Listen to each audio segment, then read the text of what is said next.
चैत्र का महीना आया। होली के बाद दूसरे दिन से लड़कियां गोर पूजने लगी। तब माता पार्वती को अपनी भाभी के उद्यापन के लिए मायके जाना था। शिवजी बोले, पार्वती मैं भी आपके साथ चलूँगा। तब ईसर जी और गोरादे नंदी को साथ लेकर निकले। महादेव जी नंदी पर बैठे और माता पार्वती पैदल चल रही थी। तो लोग कहने लगे, देखो पति नंदी पर है और पत्नी पैदल चल रही है। बाद में माता पार्वती जी नंदी पर बैठे और महादेव जी पैदल चले। तो लोग कहने लगे, पत्नी तो नंदी पर बैठी है और पति पैदल चल रहा है। तब ईसर पार्वती नंदी के साथ पैदल चलने लगे। तब लोग कहने लगे, साथ में वाहन है तो भी पैदल चल रहे हैं। तब दोनों नंदी पर बैठ गए। फिर भी लोग कहने लगे कि छोटा सा जीव है और दो लोग बैठे हैं। तब ईसर जी ने कहा, देखो पार्वती, दुनिया घोड़े पर बैठने नहीं देती और पैदल भी चलने नहीं देती। आगे गए तो एक गाय दर्द में थी। गोरादे ने पूछा कि यह गाय इतनी कष्ट में क्यों है? ईसर जी बोले, इसके बछड़ा होने वाला है। गोरादे ने कहा, बच्चे से इतना कष्ट होता है तो आप मेरे गांठ दे दो। थोड़ी दूर जाने पर एक घोड़ी कष्ट में थी। गोरादे ने कहा, यह इतनी कष्ट में क्यों है? ईसर जी ने कहा, इसके बच्चा होने वाला है। गोरादे ने कहा, मेरे गांठ लगा दो, मुझसे इतना कष्ट सहन नहीं होगा।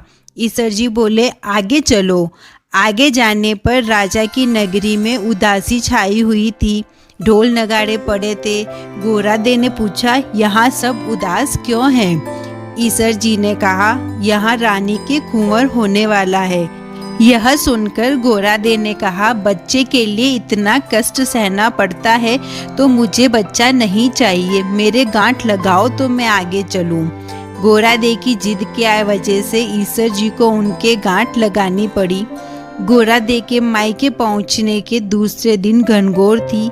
ईसर जी ने कहा, गोरादे, मैं तालाब के किनारे पीपल के नीचे बैठता हूँ, आप अपनी सहेलियों के साथ पूजन के लिए आ जाना।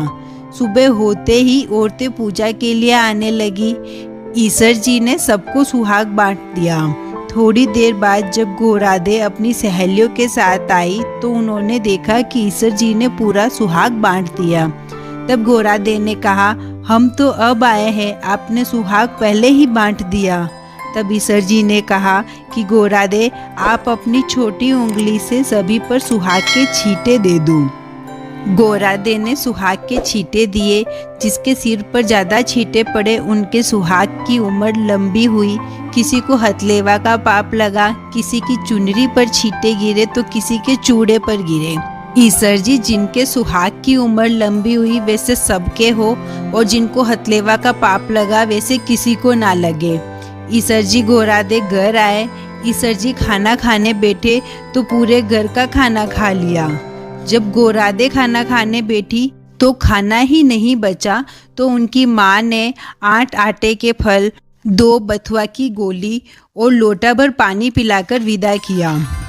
वहाँ से निकलने के बाद पीपल का पेड़ आया तो ईसर जी बोले, गोरादे यहाँ विश्राम कर लेते हैं। गोरादे भूखे थे, उनको नींद आ गई। पार्वती जी को सोते हुए देख ईसर जी उनके पेट की ढकनी खोली और देखा तो उसमें 8 आटे के फल, 2 बथुआ की गोली और 1 लोटा पानी था। ईसर जी ने देखकर वापस ढकनी लगा दी। गोरादे उठे तो ईसर जी बोले कि आपने खाने में क्या खाया? गोरादे ने कहा, जो आपने खाया वही मैंने खाया। तो ईसर जी ने कहा, आपके पेट में 8 आटे के फल, 2 बथुआ की गोली और 1 लोटा पानी है। गोरादे ने कहा, ईसर जी आपने मेरी ढकनी खोली, वैसे जग की मत खोलना। देखो, पियर की बात ससुराल में कहनी नहीं और ससुराल की बात पियर में कहनी नहीं। इतना कहकर पार्वती जी और ईसर जी आगे बढ़े। राजा के गांव में आए तो वहाँ ढोल नगाड़ा बज रहे थे, बधाइयाँ बंट रही थी, आनंद ही आनंद था। गोरादे ने पूछा, यहाँ आज आनंद क्यों है? ईसर जी ने कहा, हम गए थे तब रानी कष्ट में थी, उनके पुत्र हुआ, इसलिए सभी आनंद में हैं। तब गोरादे बोली, मेरी गांठ खोल दो। ईसर जी बोले, मेरी दी हुई गांठ नहीं खुलती। आगे जाने पर गोड़ी के बच्चा हुआ, वह भी आनंद में थी। तब भी पार्वती जी ने कहा, मेरी गांठ खोल दो, परंतु ईसर जी ने कहा, मेरी दी हुई गांठ नहीं खुलती। आगे गए तो गाय अपने बछड़े को चाट रही थी। तब पार्वती जी बोली, बच्चे होने पर इतना आनंद और इतनी खुशी होती है, तो ईसर जी आप मेरी गांठ खोलो तो मैं आगे चलूं, नहीं तो नहीं चलूं। पार्वती जी के हट के कारण ईसर जी ने गंगा जल का छींटा देकर गांठ खोल दी। ईसर जी ने जैसे गोरादे के पीहर की औरतों को सुहाग बांटा, वैसे सभी औरतों को बांटे।